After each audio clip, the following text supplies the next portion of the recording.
We are here and we are strong. Let's be counted as we move on.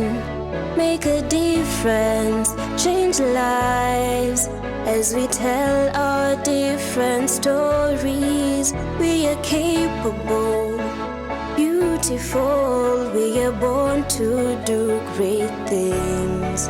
We're unstoppable, incredible, 'cause we're differently abled, differently. Hello everyone, I'm hoping you're having a great day. Welcome to Able Differently. My name is Jane Theuri. We're differently abled, differently.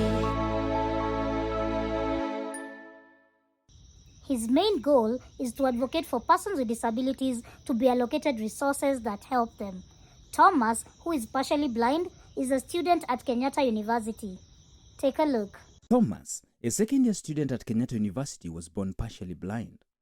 He was taken to Gertrude Hospital for eye checkup, but there was no remedy. The doctors said that I can't use the glasses, the eye glasses.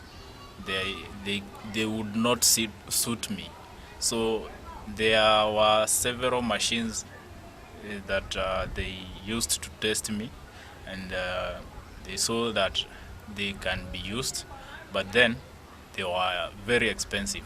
His political ambitions started way back in primary, where he was the student leader in his school. Politics has been my dream ever since I was a small kid. I've been appointed and elected a student leader at some point.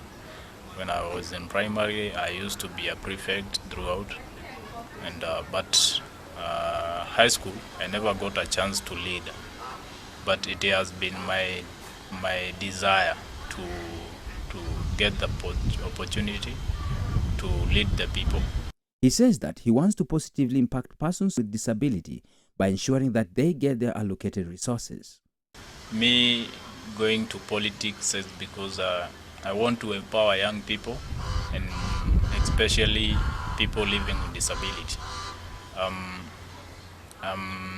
I'm here to see that the dreams of young people, and mostly because I'm representing people living with disability.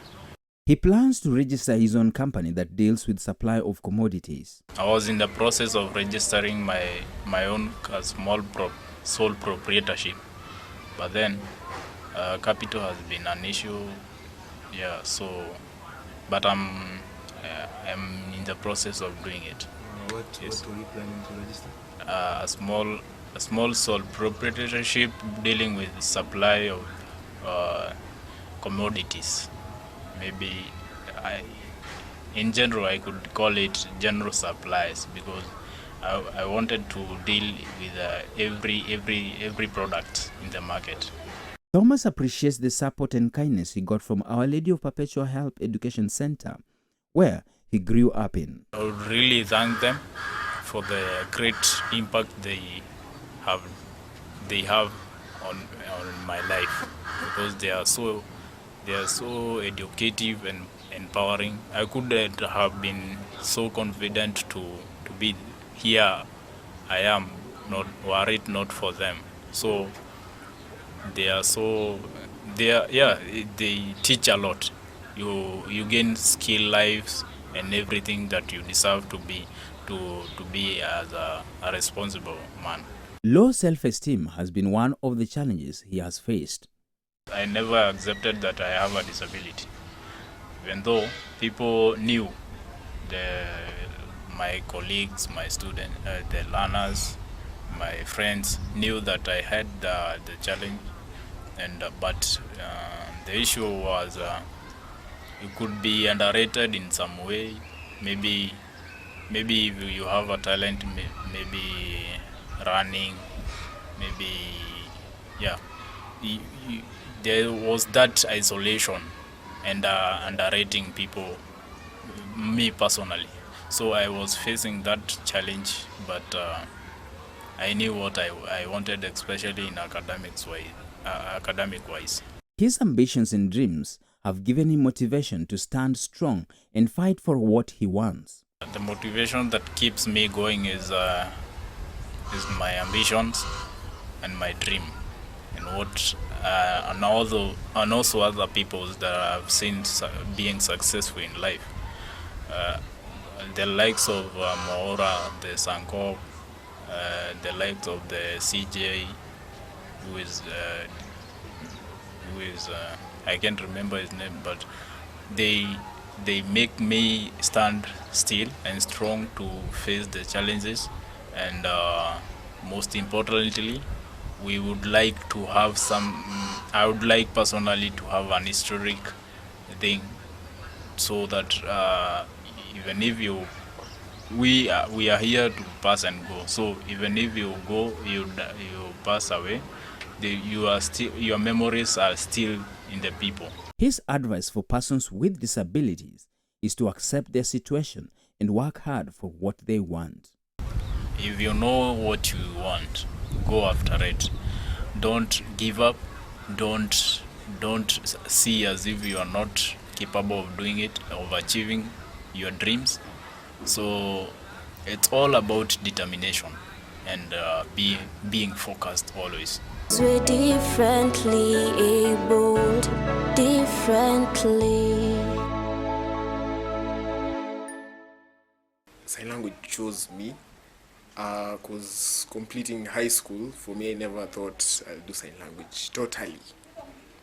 And then I'm working in town, up Kencom. So I see these guys communicating.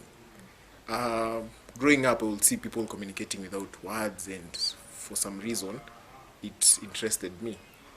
And then all of a sudden, just that curiosity to be able to communicate without words, especially just communicate without words, was something else. There's how you would communicate maybe with someone, just like how you're talking. And then nowadays, using sign language, for me, I saw it meant a lot to me. It meant something else. Having this world of just silence, but also you can communicate without words. You know how they say, is it love or something? Communicate without words. For me, that was it. Like for me, I've never met a deaf person, and if I was to meet one or maybe two groups, as in itakuwa hard to interact with them because sija learn the same languages, but ingekuwa my interest to interact with them in a way yenye tuna feel the vibe and everything. I'm a sign language interpreter, so I do interpretation there's a program I do interpretation in KBC, it's called Mkulima. Apart from that, I'm a Christian, so I do interpretation also for the deaf. Basically, is not even interpretation, but teaching the deaf the Bible from a tender age of 2 years to grown-ups. So interacting with the deaf people, I'm used to it because that is part of the work that I do on weekends. When I'm not working, I'm busy with the deaf outside teaching them the Bible. It's challenging, but I think it's good to learn a new language. It's a skill. It's something good to communicate with people. I know about sign language. Knowing sign language, just the basic, like hello, such kind of things. But when I encounter a person who's deaf and they want to communicate, mostly because the country has embraced persons who are deaf, and you'll find them working with sign language interpreters, by the way. So it eases the work. They just sign, and the sign language interpreter who is with them actually talks and says what the person with hearing impairment is really trying to say. For me, I have a cousin who's deaf. I've known her since I was young.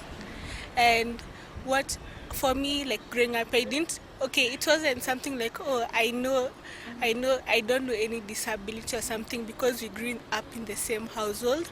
So what I started learning, I think when I was from class 2 to know, because I really didn't know how to communicate with her, I started learning sign language, and that's how we've used to communicate since now.